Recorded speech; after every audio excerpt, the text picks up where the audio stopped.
Ethan Cole was only 29, but the lines around his eyes already told a story of disappointment. Once he thought he would be somebody, he had studied graphic design, dreamed of working for big firms in New York. He used to sketch logos in the margins of his notebooks, and sometimes still carried a worn sketch pad in his backpack, pages filled with unfinished ideas. Instead, he was living in a cramped apartment in Jacksonville, picking up bartending shifts that barely paid his rent, and drowning in student loans he couldn't even bear to open the statements for.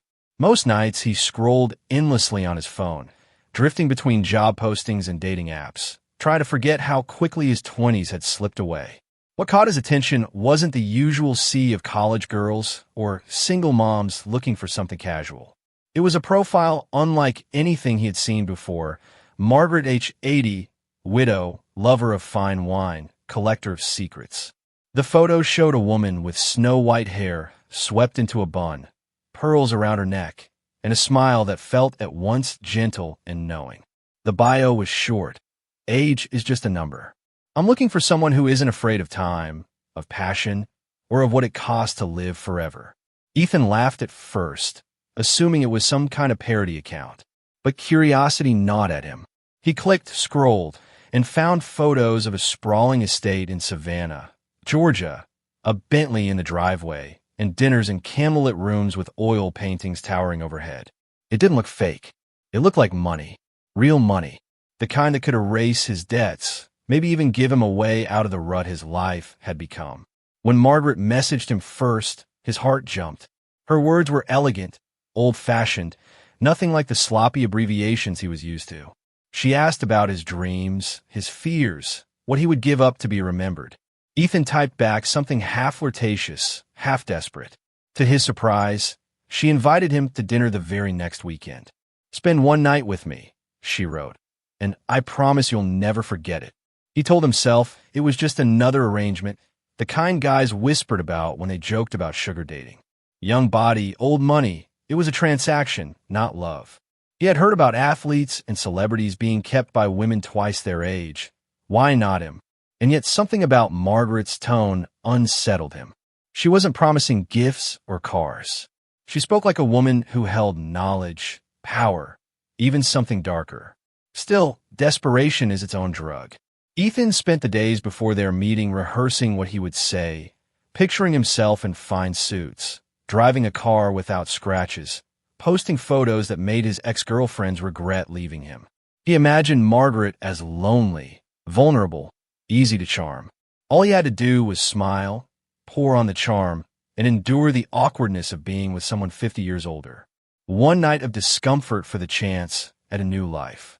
That was how he rationalized it. But late at night, when the fan in his apartment rattled and the silence pressed heavy, doubts crept in. Why would a woman like that, 80 years old, wealthy beyond measure, seek him out? What did she really want from a man barely scraping by? Ethan pushed the thoughts down, but the unease lingered like a sour taste at the back of his throat. The night before he left for Savannah, he lay awake staring at the ceiling. His phone buzzed with one last message from Margaret. "Tomorrow, my dear, you'll understand what forever feels like." He didn't know why, but his chest tightened as he read it. He should have walked away. Instead, he smiled at the thought of his bank account, turned off the light, and convinced himself he was finally about to get lucky. Savannah was still dripping from a late summer storm when Ethan's Uber pulled up to the gates. The Holloway estate didn't look like a place where people lived. It looked like something out of a Southern Gothic novel, with wrought iron gates wrapped in vines, windows tall as church doors, and lanterns flickering against walls that seemed older than the city itself. The driver muttered something under his breath as the gates creaked open by themselves. Ethan smirked, but a part of him felt the hairs rise on his neck. This wasn't just wealth. It was history, the kind that felt alive. Margaret met him at the door, standing perfectly upright, dressed in a deep burgundy gown that shimmered in the candlelight behind her. She was 80, yes, her face mapped with wrinkles, her hands thin and veined. But her eyes, green, sharp, almost electric, seemed untouched by time. Ethan froze for a moment, caught off guard by how commanding she was. He had expected frailty, a woman grateful for attention. What he got instead was presence, the kind that made him feel like a schoolboy caught sneaking into church. "Mr. Cole," she said, her voice low and warm, with a faint southern lilt. "You're even more handsome than your photographs." Ethan forced a grin, his usual charm slipping back into place. "And you're even more stunning than yours." It was a line he practiced, but the way she looked at him made it feel less like flattery and more like a confession. Dinner was set in a long hall lined with portraits of men and women whose eyes seemed to follow him. A roasted duck sat at the center of the table, surrounded by crystal decanters of wine so old he didn't dare pronounce the year. Margaret poured for him, her fingers brushing his wrist just long enough to send a shiver up his arm. They talked, though Ethan noticed it was never small talk. She didn't care about sports, music, or what he did for fun. Instead, she asked, "Do you ever think about time? About how quickly it leaves us?" She leaned closer, her perfume heavy and strange, like roses wilted in smoke. "What would you give, Ethan, if I told you youth didn't have to be wasted?" He laughed nervously, covering it with another sip of wine. "Guess I'd give a lot. I mean, who wouldn't want to stay young?" Her lips curved into a smile that wasn't quite kind. Careful with answers like that. Bargains have a way of being kept. The words hung in the air, and Ethan shifted in his seat. He reminded himself why he was here. This was about opportunity. Money. He wasn't going to spook himself out of it. He leaned into the conversation, even as the chandelier overhead flickered and the house groaned like it was listening. After dinner, Margaret guided him through the estate. Every room told the story of her life. Black and white photographs of her as a debutante, magazine clippings from the 50s, a wedding portrait with a man who looked stern and proud. "My husband died 40 years ago," she said softly. "I've been alone ever since." Her fingers lingered on the photo, then slipped down to rest on Ethan's chest. "Until tonight." Ethan swallowed hard, his rehearsed confidence faltering. He could smell the dust of the house, the dampness of old wood, but underneath it all was something sweet and intoxicating that seemed to radiate from her skin. She led him upstairs to a bedroom heavy with velvet curtains and oil lamps, a place that felt sealed away from the world. As she closed the door, she whispered, "You remind me of someone I once loved, someone who was taken too soon. Tonight, I'll let myself believe he's come back to me." Her eyes glistened, not with fragility, but with hunger, a hunger that unsettled him more than he cared to admit. For a moment, Ethan thought about leaving. He imagined calling another car, running back to the safety of his apartment. But then he pictured the zeros that could change his life, the possibility of being more than a broke bartender drowning in debt. He forced a smile, let her take his hand, and followed her deeper into the shadows of that ancient room. And as the storm rolled in again, thunder shaking the old estate, Ethan realized this night was not going to be anything like he imagined. The room felt alive with shadows.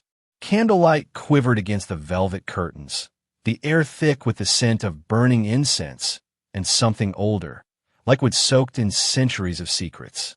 Ethan stood at the edge of the massive four-poster bed, his confidence thinning with every second. He had imagined awkwardness, maybe even disgust, but nothing could have prepared him for the weight of Margaret's gaze. It wasn't the gaze of an elderly woman longing for youth. It was the gaze of a predator who had waited too long for her prey. She stepped closer, the burgundy gown whispering against the carpet. With deliberate hands, she removed her necklace and set it on the dresser. Each motion carried ritualistic precision, as though this night had been rehearsed for decades. Ethan swallowed hard, the wine in his stomach churning. He wanted to speak, make a joke, lighten the air, but the silence pressed against him until words felt useless. When Margaret's hands touched his face, he flinched. Her skin was thin, papery, but radiated a strange warmth, like embers hidden under ash. "Don't be afraid," she whispered. "Tonight isn't about fear. Tonight is about exchange." Ethan tried to laugh it off. "You sound like you're about to cast a spell." Her smile didn't waver. "Maybe I am." She kissed him then, lips cool at first, but deepening with an intensity that stole his breath. Ethan's body responded out of instinct, the way a man's body does, but his mind screamed at him that something was wrong. The room seemed to pulse in rhythm with his heartbeat. Shadows stretched unnaturally across the walls, bending and curling like they wanted to watch. The night unfolded with a strangeness he couldn't name. Margaret moved with a vigor no 80-year-old should have. Her grip was strong, unyielding, her breath steady while his came ragged. At moments he thought he heard her whispering in a language he didn't recognize, syllables soft and wet, as though sliding through his ears straight into his bones. He told himself it was just the wine, the exhaustion, the weirdness of being in a stranger's mansion. But deep inside, fear curled tighter. At one point, Margaret leaned over him, her eyes glimmering in the low light. "Do you feel it?" she asked. Ethan blinked, chest heaving. "Feel what?" "The weight of years. Slipping into you." He tried to push it off as role play, some kinky game rich people played. But as her nails dragged gently down his chest, he swore he felt his skin grow colder, thinner, like the life was being pulled from him thread by thread. He shuddered and squeezed his eyes shut, telling himself not to ruin the moment. If he played along, he'd leave this house richer than he'd ever dreamed. Hours blurred. At times, Ethan thought dawn had come, only to find the night still pressing against the glass. His body trembled with exhaustion, but Margaret showed no sign of slowing. She whispered again and again, "Tonight, I am young. Tonight, you are mine."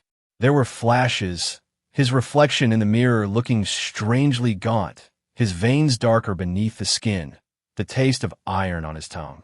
He chalked it up to fatigue, to the wine, to the overwhelming strangeness of the evening. He told himself he'd laugh about this later, maybe even brag to friends about betting an 80-year-old millionaire. But then came the moment he couldn't laugh off. Margaret pressed her mouth to his ear and spoke in a voice that wasn't hers, deeper, layered, almost masculine, as if several voices spoke at once. "You will carry my burden, Ethan Cole. My time is yours now." His entire body stiffened. He tried to pull away, but her arms, frail as they looked, locked him down. His heart pounded, each beat sharper than the last. The room seemed to contract, walls breathing in and out with him. A coldness spread from his chest to his limbs, a numbness that left him trembling. "Stop," he whispered, voice breaking. "Margaret, stop." But she only smiled, pressing her forehead to his. "Don't fight it. Let happen. Let the years find you." And then something in him broke. Not physically, but inside. His will, his certainty, the illusion that he was in control. He surrendered, whether from exhaustion, fear, or some invisible force pressing down on him. The rest of the night passed in a haze of candlelight. Whispers, and the unshakable sense that with every kiss, every touch, something was being taken from him. When at last he drifted into sleep, his body heavy, his mind fogged, the last thing he saw was Margaret's reflection in the mirror. But it wasn't the face of an 80-year-old woman. For just a flicker of a second, he saw someone younger, sharper, radiant with stolen vitality. And in that reflection, his own eyes looked hollow, rimmed with gray. The storm outside had quieted, the candles burning low, but in that silence, Ethan felt certain of one thing. He had crossed into something he couldn't undo. Ethan woke to silence, the kind that pressed too heavily against the eardrums, like the world itself was holding its breath. The velvet curtains were still drawn, muting the morning light, and for a moment he didn't know if it was dawn or still night. His body ached as though he'd run miles, his throat raw, his skin damp with sweat that smelled strangely sour. He rolled over, reaching instinctively for the warmth beside him, but the bed was empty. Margaret was gone. A chill slid down his spine. The sheets smelled of her perfume, smoky, floral, intoxicating, but underneath was something rank like copper and rot. He pushed himself upright, the muscles in his arms trembling with effort. His stomach lurched. He stumbled to the mirror on the dresser, gripping its sides to steady himself. What stared back wasn't the man he knew. His eyes looked sunken, the whites yellowed, and his lips were pale, cracked. Patches of his skin appeared mottled, grayish, almost necrotic. He could smell himself, a damp, putrid odor that no shower could wash away. "Jesus Christ," he whispered, his voice trembling. He tore open the curtains. Daylight spilled in, but it didn't comfort him. It revealed more. His chest was marked with bruises, dark fingerprints where Margaret had held him. His hands shook uncontrollably, nails faintly blue. He was 29 years old, but he looked and felt like a man decades older. Panic hit him in waves. He searched the room, calling Margaret's name, his voice echoing against the high ceiling. No answer. Downstairs, the house was silent. The dining table cleared as though no dinner had ever been served. Even the wine glasses were spotless. It was like she had never been there at all. By the time he staggered out of the mansion and called a cab, his body was screaming in pain. His skin stung with every movement, as if it was tearing under his clothes. The driver wrinkled his nose when Ethan climbed in, rolling down the windows without a word. Ethan sat hunched in the back seat, trying not to see the way the driver's eyes kept flicking to the mirror, like he was afraid something was rotting alive behind him.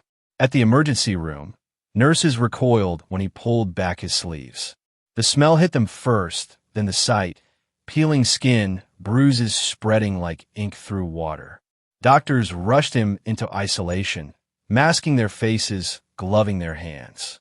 He heard snippets of their words: necrosis, systemic infection, unexplained onset, but no one could tell him what was happening. His blood work came back riddled with abnormalities.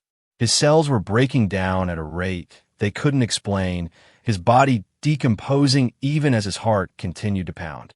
Ethan tried to tell them about Margaret, about her whispers, her promises, her strength that no 80-year-old should have had. She said I'd take her years, he croaked, gripping the doctor's coat. But the man only shook his head, eyes heavy with pity, like listening to a delirious patient on the brink of death. Word spread quickly. A young man's body rotting alive was the kind of thing that drew attention, even before social media carried the whispers farther. Reporters crowded outside the hospital within hours.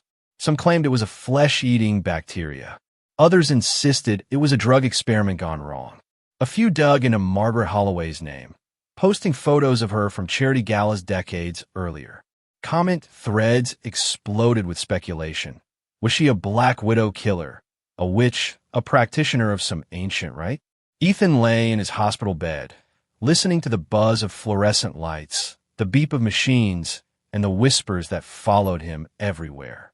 His body betrayed him faster each hour, skin sloughing off his arms, lesions opening on his chest, the smell of decay thick enough to make nurses gag. He begged for morphine, but no amount dulled the agony of being eaten from the inside out. In the darkest moments, when the machines hummed and the nurses had gone, he swore he heard Margaret's voice again. Not outside the door, not in the hall, but inside his own chest. "Tonight, I am young. Tonight, you are mine." He screamed for her, cursing her name, but the only reply was the sound of his own flesh tearing against the sheets as his body continued to fail. And in that hospital room, as cameras flashed outside and whispers of curses spread, Ethan Cole began to understand. What happened in that mansion wasn't just a night of passion gone wrong. It was a bargain, one he never meant to make, but one that was already collecting its price. Detective Carl Henley had been with the Savannah Police Department for over 2 decades, and he thought he had seen everything. Gang shootings, ritualistic murders, even a preacher who buried his wife under the church floorboards. But when the call came in about a 29-year-old man, rotting while alive, he almost laughed, until he walked into Memorial Hospital and saw Ethan Cole for himself. The stench hit first, sour and thick, clinging to the back of the throat. Then came the sight. A young man who looked decades older than his driver's license, his skin breaking into lesions, his eyes jaundiced, his voice a rasp. Henley didn't believe in curses, but he knew when something was off. Ethan tried to explain between fits of coughing. He described Margaret Holloway, her mansion, the whispers, the bargain. "She took something from me," he insisted, gripping Henley's wrist with trembling fingers. "Find her, please." Henley wrote the name down, though he assumed at first it was the fever talking. Still, when he checked the city records, Margaret Holloway was very real. Widow, philanthropist, 80 years old, listed address, the estate Ethan had described. 2 officers were dispatched to the Holloway property. They expected a quiet interview with an eccentric old woman. What they found was an empty house. Furniture draped in dust sheets, no fresh food in the kitchen, mail piled at the door. It looked abandoned for months. And yet the bed upstairs was warm, sheets still creased, the faint smell of incense clinging to the curtains. One of the officers swore he heard footsteps overhead, but the attic was bare. The investigation widened. Neighbors described Margaret as timeless, always dressed in old-fashioned gowns, rarely seen in daylight. One woman recalled hearing chanting from the house late at night, like a choir with only one voice. Another swore she'd seen young men entering the estate and never coming back. The officers filed the reports, half embarrassed, but the pattern gnawed at Henley. Hospital records deepened the mystery. Ethan's body showed signs of accelerated necrosis, but no bacteria or known toxin could explain it. Specialists from the CDC were flown in, only to leave shaking their heads. "This isn't medicine," one whispered to Henley outside the ICU. "This is something else." As Ethan's condition worsened, the media swarmed. National outlets descended on Savannah, filling the airwaves with theories. Some painted Margaret as a Black Widow killer, preying on young men for decades. Others suggested cult involvement, whispers of Haitian voodoo, Egyptian rites of renewal, or Nigerian soul-binding rituals she might have learned during her travels. Internet forums lit up with speculation, digging through old photographs of Margaret at galas in the 70s, 80s, 90s. Strangely, she always looked the same age in every photo. Detectives subpoenaed her financial records. That's when things grew stranger. There were cash withdrawals in large sums, but no trace of purchases. Her last recorded flight was 10 years earlier to Lagos, Nigeria, where she spent weeks off the grid. Travel companions? None. Hotel records? None. It was as if she had vanished into folklore. Henley's gut told him this wasn't just a case of an old woman drugging a young man. But when he floated the possibility of ritual or curse, his colleague scoffed. "We deal in facts, Carl, not ghost stories." Still, the facts weren't adding up. He returned to the estate with a forensic team. In the basement, they found something. Melted candle stubs arranged in a circle, symbols scorched into the stone floor, and a mirror cracked straight down the middle. Whatever had happened in that house, it wasn't casual. Theories divided the city. One camp believed Ethan was poisoned, maybe with some exotic neurotoxin Margaret had smuggled back from overseas. Another believed Ethan was the victim of something supernatural. At a town hall meeting, angry voices clashed. "She's a witch," one man shouted. "This is science gone wrong," another countered. The tension turned the case into more than an investigation. It was becoming folklore before Henley's eyes. Through it all, Ethan lingered in his hospital bed, body disintegrating. Reporters caught whispers of his final interviews, where he swore Margaret had whispered to him even as he lay alone. "She said I'd carry her years," he croaked, "and I can feel them. They're crushing me." Doctors dismissed it as delirium. Henley wasn't so sure. The day before Ethan died, Henley received a package at the precinct with no return address. Inside was a single black and white photograph. Margaret Holloway in the 1940s, standing beside a young soldier. But what froze Henley's blood was the boy beside her. He looked almost identical to Ethan Cole. Same jawline, same eyes. On the back of the photo, in elegant handwriting, were the words, "Time always finds a vessel." Henley kept the photo in his desk drawer, never logging it into evidence. Officially, the Holloway investigation went cold after Ethan's death. Unofficially, Henley couldn't stop thinking about the symbols in that basement, the whisper of footsteps in the attic, the way Margaret's green eyes seemed to stare at him from every old photo. And somewhere in Savannah, a new profile appeared on the same sugar dating app Ethan had used. The username was simple, Widow81. By the third day in the hospital, Ethan no longer recognized the man staring back from the stainless steel mirror fixed to the wall. His face sagged like melted wax, patches of skin gone gray and sloughing away. His hands trembled uncontrollably, nails yellowed, fingertips raw where the flesh had split. "He's not going to last," every word cut into him deeper than the lesions spreading across his body. What hurt more than the stares was the abandonment. His friend stopped answering his calls. His sister visited once, stood frozen in the doorway, then backed out, choking on the smell before she could even bring herself to hug him. He wanted to beg her to stay, but his throat was too swollen, his voice a guttural rasp. After that, she never came back. Ethan told himself she couldn't handle seeing him this way, but deep down he knew the truth. No one wanted to be near a man rotting alive. The doctor spoke to him like he wasn't in the room. Unprecedented cellular breakdown, one murmured. No bacterial growth, no viral markers, no explanation.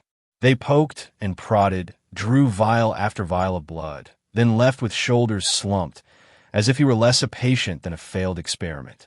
Ethan tried to ask if they could stop the tests, stop the needles, but his words were drowned by the steady beep of the monitor, as if the machine was the only thing keeping him from vanishing completely.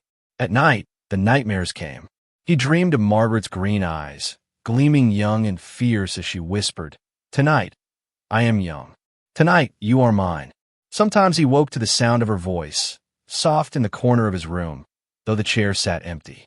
Once, he swore he felt her breath on his ear, cold and sweet. He screamed until the nurses rushed in, only to find nothing but the rancid smell of decay lingering in the air. The physical pain was unrelenting. His legs throbbed with a pressure like fire ants crawling under the skin. Every joint ached as though rusted. He couldn't eat. Even water turned sour on his tongue. His body was collapsing, but his mind remained horrifyingly sharp. That was the cruelty of it. He was fully aware of his own slow decomposition. He compared it to being buried alive in his own flesh. The press outside turned his suffering into spectacle. Headlines called him the rotting man of Savannah. Tabloids spun lurid tales. Cursed lover, victim of a witch, pawn in a ritual gone wrong. Strangers on the internet dissected his photos, debating whether he was a fraud, a hoax, or a harbinger of something darker. Ethan scrolled once on a nurse's phone, reading the comments until the tears blurred the screen. Some mocked him, others pitied him, but none of them saw him as human anymore. He was a story, a warning, a freak show. Detective Henley came often, pulling up a chair and asking questions no one else dared. Ethan clung to those visits, desperate for someone to believe him. "She did this," he wheezed, clutching the detective's hand with what strength remained. "Margaret took my years. I can feel them, every single one, piling on top of me. I'm 80 already, Carl. 80 inside a 29-year-old body." His eyes burned with fever, but the terror in them was too real to dismiss. Henley nodded, never promising answers, but never letting go either. As the days stretched, Ethan's sense of time warped. Hours bled into each other, punctuated only by the sting of needles or the hiss of oxygen. Sometimes he sketched absent-mindedly in the margins, half-finished logos, shapes he once dreamed might hang in a New York design studio. Looking at the trembling lines, he realized those dreams would never leave the page. He wrote about the house, the whispers, the way Margaret's reflection had looked young in the mirror while his own had withered. He begged anyone who found the journal to burn the Holloway estate to the ground. By the end of the first week, he couldn't walk. By the second week, he couldn't sit upright without collapsing. Nurses kept their distance, and the hospital doubled his isolation protocols. They posted warnings outside his door, treating him less like a patient and more like a contagion. Ethan lay alone in the half-dark, machines beeping steadily, his body already more corpse than man. And yet he clung to life with a stubbornness that frightened even the doctors. "He should be dead," one whispered. "The human body doesn't survive this." But Ethan knew why he lingered. Because Margaret wanted it that way. Because whatever bargain had been made that night wasn't done collecting. One evening, as the sun bled red through the blinds, Ethan whispered to the empty room, "You win, Margaret. Just let me go." His voice cracked, breaking into sobs that rattled through his hollow chest. No answer came, but he felt a strange pressure in the air, as though the walls themselves leaned closer to listen. By then, the city had moved on to new scandals, new tragedies. But in that hospital bed, in the sour stink of his own living death, Ethan Cole was left with nothing but his own fading heartbeat and the growing certainty that he was never meant to survive. He wasn't a victim. He was a vessel. It happened on the 12th night. The machines in Ethan's room had been wailing for hours. Alarms about heart irregularities, blood pressure crashes, oxygen drops. Yet he clung stubbornly to each ragged breath. His skin had taken on a grayish-green hue, stretched thin over bones, and in some places had begun to split open. Nurses gagged behind their masks as they changed his linens, each movement pulling away pieces of him. The stench was unbearable, like a slaughterhouse left in the sun. By the time the end came, no one in the ward doubted it was a mercy. At 3:17 a.m., Ethan Cole gave a final gasp, chest caving inward as if something heavy had been lifted off it. The monitor flatlined. The room grew eerily quiet. One nurse swore she felt the air turn warmer, lighter, as if something unseen had passed through her. Another said she heard faint laughter, a woman's voice, just beyond the door. They didn't write that in the official report, but the rumor spread across the hospital within hours. Detective Henley was there minutes later, staring down at what remained of the young man he'd come to know. Ethan no longer looked human. His flesh was mottled and collapsed, his body shriveled like a corpse weeks dead. The doctors had no explanation for why decomposition had advanced so quickly after death, only that his remains had to be sealed immediately. Henley stood there longer than he should have, watching the nurses cover Ethan's face, replaying the boy's last words. "She took my years." News broke by sunrise. The headlines were merciless. Rotting man of Savannah dead after 2 weeks of mystery illness. Networks replayed old photos of Ethan, a smiling 29-year-old with a clean jawline and bright eyes, next to images of him wasted away in his hospital bed. The contrast was shocking, grotesque, irresistible. America couldn't look away. Debates ignited overnight. Some called it a tragic medical anomaly, demanding federal investigation into new superbugs or bioweapons. Others leaned into darker explanations. Talk radio hosts shouted about witches and curses, pointing fingers at Margaret Holloway. On social media, conspiracy threads exploded. Was she a cult leader? Did she trade souls for youth? Was Ethan just the latest in a long line of victims? Every photo of Margaret that surfaced was scrutinized, compared against her age. The strangest part was always the same. She never seemed to change. The police officially declared the case unresolved. Margaret's estate was searched again, but no trace of her was found. Not a hair, not a fingerprint. Her bank accounts had been empty days before Ethan's collapse. It was as if she had anticipated everything and vanished into smoke.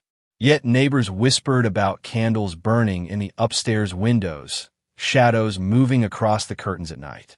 Ethan's family demanded justice, filing lawsuits against the estate and the dating app where the two had met. But the courts moved slowly, and without a body to charge or even locate, the system stalled. Ethan's mother broke down on national television, clutching his childhood photo. "My boy wasn't cursed," she cried. "He was murdered." The clip went viral, fueling outrage and sympathy in equal measure. The scientific community weighed in, though their explanations felt hollow. Specialists from Emory, Johns Hopkins, even the CDC testified that nothing in modern medicine could account for the speed of Ethan's deterioration. Some suggested a highly engineered toxin. Others wondered about radiation exposure or undiscovered pathogens. But no one could produce evidence. The autopsy revealed a body so compromised it was almost impossible to analyze. The report concluded with a line that made Henley's stomach twist. Cause of death, undetermined, consistent with systemic necrosis of unknown origin. Meanwhile, the story took on a life of its own outside the courtroom and the lab. Preachers used Ethan's death as a sermon about lust and greed, warning young men against chasing sugar mamas. Podcasters dissected every detail, blending fact with folklore until Margaret became less a woman and more a myth. The Southern Widow, a vampire in pearls, the ghost of time itself. Teenagers dared each other to walk past her mansion at night, filming shaky videos of candlelight through broken windows. Henley kept working the case quietly, long after the department had moved on. He reread Ethan's journal, scrawled in the boy's failing hand. She wins every time. She finds someone new. Don't let her keep going. He stared at the photograph mailed to him, the one of Margaret with the soldier who looked just like Ethan, and wondered if the boy's death had been chosen long before he was born. A week after Ethan's burial, a new account appeared on the same dating app. It was subtle, almost hidden. No photo, just a username, Widow81. The bio read, "Time is a gift. I'm looking for someone willing to share it."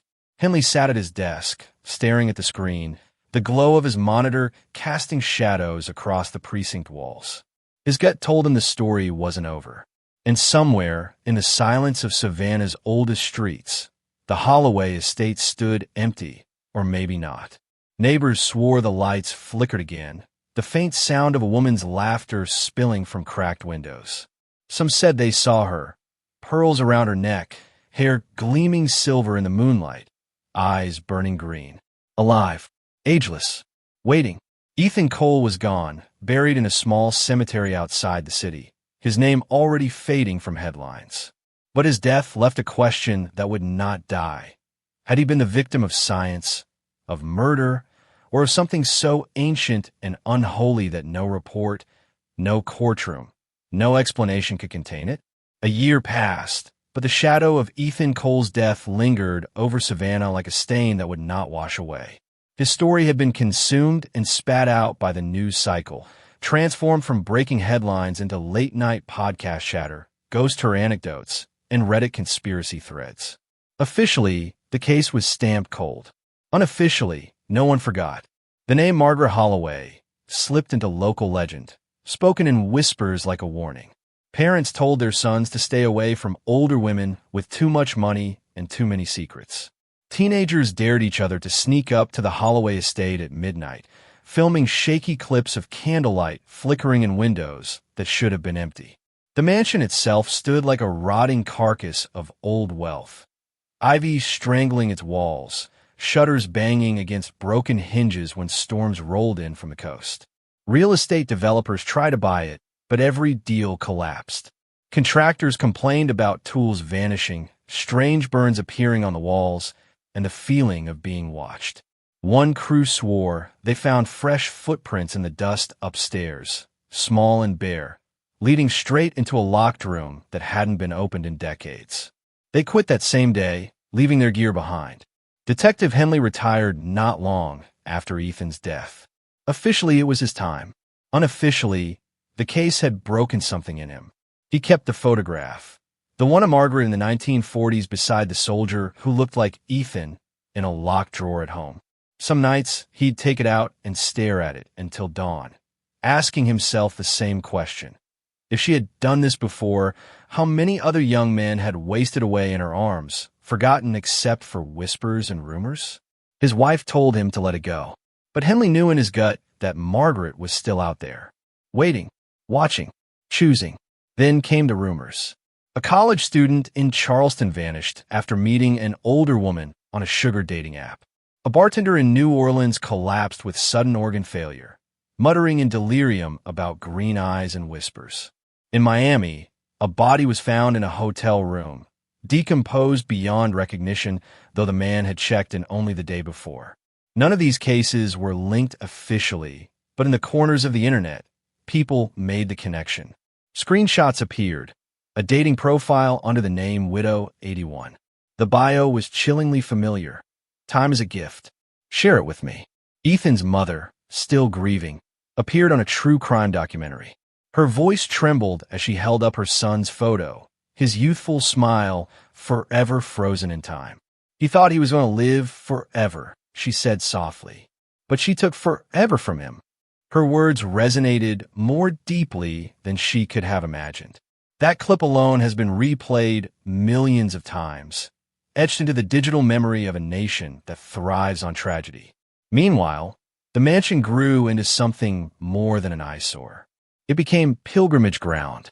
Paranormal investigators set up cameras, capturing audio of faint whispers, sometimes even a woman's laughter. A few swore they saw Margaret herself, elegant, poised, untouched by time, watching from the top of the grand staircase. No one could prove it, but the stories spread, and with them, the fear. The question was no longer whether Margaret Holloway had killed Ethan Cole. The question was what she was. Murderer? Witch? Something older? Something worse? In the end, no one could agree. Science had no answers. Law had no suspect. Religion offered warnings, but no comfort. The truth lived in the space between, where desire and death blurred, where a young man's hunger for wealth met an old woman's hunger for eternity. One humid summer evening, long after the news vans had packed up and gone, a young man was seen walking up the cracked driveway of the Holloway estate. He was tall, good-looking, a little nervous, wearing a borrowed suit too big for his frame. His phone buzzed in his pocket. The last message glowed across the screen. I'm waiting. Don't be afraid of time. He looked up at the mansion, where a single light burned in the upstairs window. No one knows if he came back. And so the story of Ethan Cole doesn't end. It lingers, whispered in dark bars, passed along in dorm rooms, woven into the fabric of Savannah's haunted reputation. Some say Margaret Holloway is still alive, hiding in plain sight, slipping into new names, new cities, new faces. Others claim she died long ago, and what walks now is only the echo of a bargain struck with something far older than flesh. What remains is the warning. Some promises come with a price too steep to imagine. Ethan wanted wealth, escape, a taste of the life denied to him. Margaret wanted time. In the end, both got what they asked for, and both paid. The next time you scroll through your phone late at night, looking for comfort, distraction, maybe even opportunity, remember Ethan Cole. Remember the name Widow 81. And ask yourself, if she messaged you, if she invited you into that house, if she whispered that you could live forever, would you be strong enough to say no? Because somewhere, someone else already hasn't.